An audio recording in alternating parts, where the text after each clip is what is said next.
Sakubo iha cheche chito yoyokok Hanonda imenu mika kabadize toino tong sengpung Hai honu mfo pede boma komonu kuntwe me oyokpo nachi Tampela tiche no monte dekpe kume vi hwamayomo Bolo bizunu minu tampera tiche watu kwe Yi wanu e kakaba iche nono Uto esi hwebi hwenu e wamo enu Halo cheje gogo to eji afodi monsono so hwemi Mbote to e jolomi Ndoho chenu e hunsenu mi mo pitovi Yi kwenu minu se ona gbada mbonu ajensundo Meho metati Banole na barutompo Mbawe pona zani je onono Ngudo to emedi opona chima jomido Hajomido adize to ena salili Na kude no emele no docho ipe budo Yokpo enu je unkudo hume savabu Hunmi maimo se chitanasi Na bobo hoi home we ami johodo Hadize unkoyono ji akpe Mole koyono ji kumakai kwedene Nde dubo kuoyo hunde madubo ikusi Hadize kudo yokwenu hume mome gomasa Vunmi kaka chete oshiri tomido Mi gbọmọ dọ̀ndó lòpòlòpò mi tán lẹ́bi. Dọ̀ndó mi mẹ́hẹ̀ yín wọn náà mi pàtàkì dó wọn yín náà lóhè ní yọ̀dọ̀ wọn yín náà. Ònú fífẹ́ dé wẹ̀nú ẹ̀ nìyí. Bọ̀ ètò máa sí òsín àwò lẹ̀mẹ̀. Yín wọn náà yẹ dé yín wọn náà nù sọ̀tò ìta ìdí yẹ sùn nǹkan tán. Ẹ̀sùkẹ̀ wọn yín náà kàtí ìtò àyídé wọn ìgbèdì. Esto mehia kai wana ado besoin na to nyu do yin wana mi ho me pe ma yin wana mi po ya kabi nu heje ho ye ko na ye ani wa po na hofo ni awadagbe na me de bo me lo ma nyu na we jo do shi ko ye ko we no su dagbe si ho na me be me fi ni amaso me de ana ho ga me de amu fi de pepe mi na gbon to gbezan mi to me mi ninu do kun wa yin na ton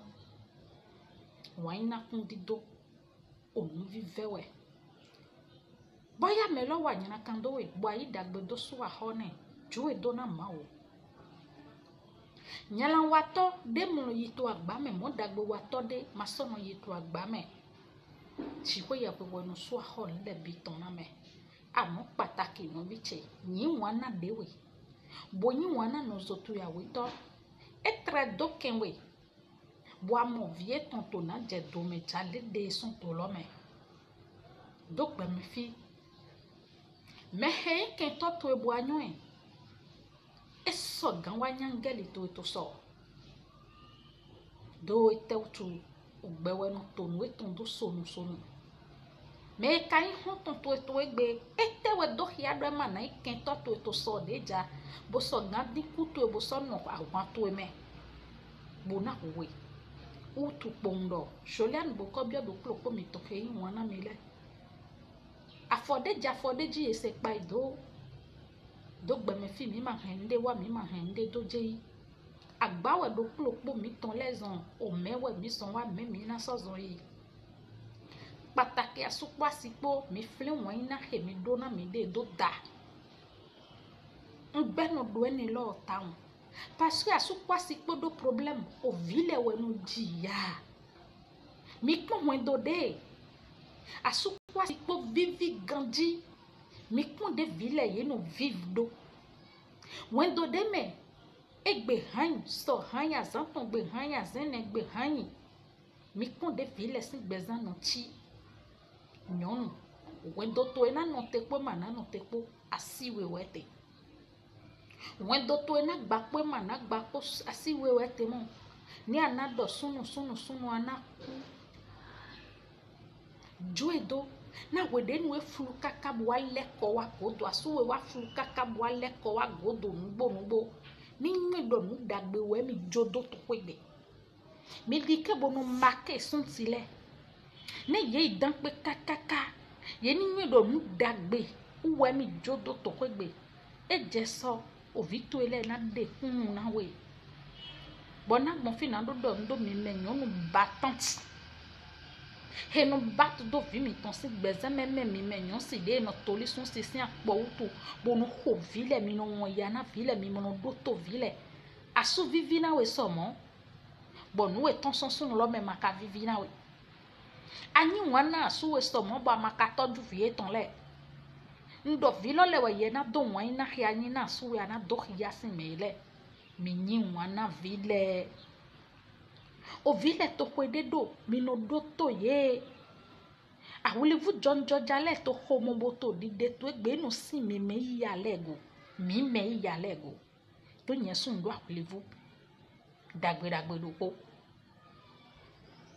o vile to nu gbegbele wa to egbe ye to me jegun leji mi to susu de me ma amo ya de le to egbe bo eno yin do ajo aho avona vi ason na vi akado toe anyun we jure be ye na ndudu vi bo kwa vodo kona vi evoe lalo ni ado tan de ana ho avone bo ho ndudu ne bo wa nde ne so do tan de ana do ze sian yin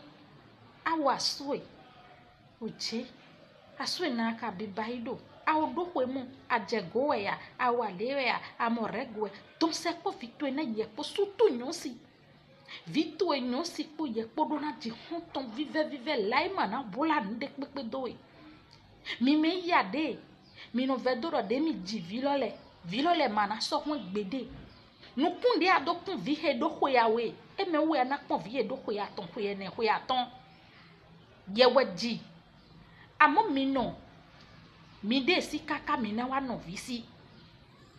mi me yale to egbe mi me heyin yale ndokpe na se ko yawe to egbe bo vi mi ton le to mi si mi le sun ja vi mi ton le si no gbe to so asu egbe we ba di vi to ekun awe de bo ama wole bo na bo atole mende vosin adovi dokpo adovi mende ton to bo to sun si le megbon bo to yi bo to ndagbe din pe de ti ana so mo bo na pepe ngan fi de ho me na we asu we vive we fi to we o viene lewe na hen so to edo mi wule bo na yo pole bo jonjo jale o vi beson 15 heures et 15 ans vie edo kwe forton j'ai 17 ans 18 19 ans ne mi do to ye na do nu ye joro na mi ma mi no jo filo le do gbanjo mi po mi se ko vile bo mi do to ye bo mi na to mi to vile bo baba ma do tan de na pon vi ye bo ye yalo ngbon fina do na nu kunde pepe he na do to o to de pepe na se video he nu kunde pepe na pon mi ma na poche pataki mi me he manji je gbe no he no na vi me aholu blagada masu hondo kinikini hondo juda ton adonu mu dondonu mamu se gangan zeniton bate gangan emu no kun je to sabo enana mi ovido sunu mwesi no timbo nyosi mwesi no tim asukwa sipo we mi bo mi ma vi monji mi mo doto neglo doto we mi mo amasino le ama mi ton gbe goton le mi na jivi ma oklu no do mi yibo ijigba bo mi na ti te ma wuton ne mi hin do wa mi ton do mi na jivi to gbe me fi mi na di janwe bonde pepe ma na setene amo mi vito vino le o vile do wudo mi ton to ni yen wa do koko akuli vule po beson fwe forton kakayi 20 ans ne le ni yen do koko epo no le ko bo no epo akuli yen sun ton do po mi chale mi ma wa ina ko vi mi ton le po to kwegbe do mende le tin to ho me bo e no pon video asina me mi chale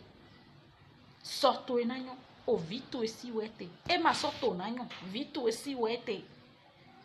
nde pepe ye wa to gbe me fi view ye no jo bi dona awa dagbe ana jo dona victory awa nyana kana jo done ni aka hen ko ja ito ebu to vito edi na we aka na vivu kon ne nyo ho wa welewe mi ma so no so asu mi ton lesin apo do vi mi ton le goblo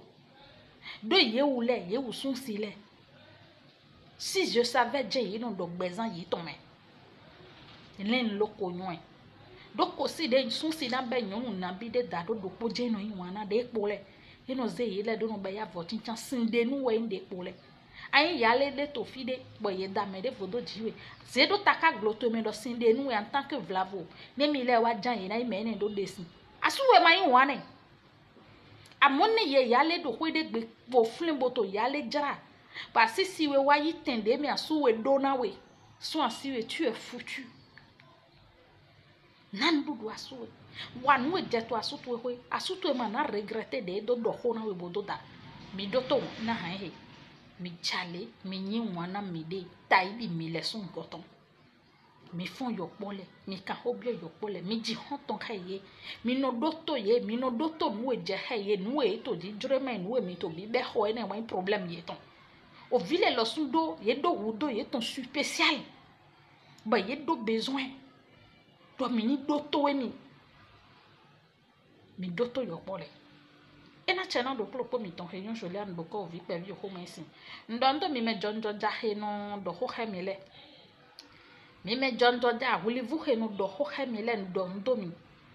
do gbe me fi bi ma pondo no he wa ji to mi ton pati no mi ton poko bolo mi jo ye do ye na wa doto mi amo mi ma pondo ne gobo chi no wa to ho me blo o vini si baba ton po ye ton pa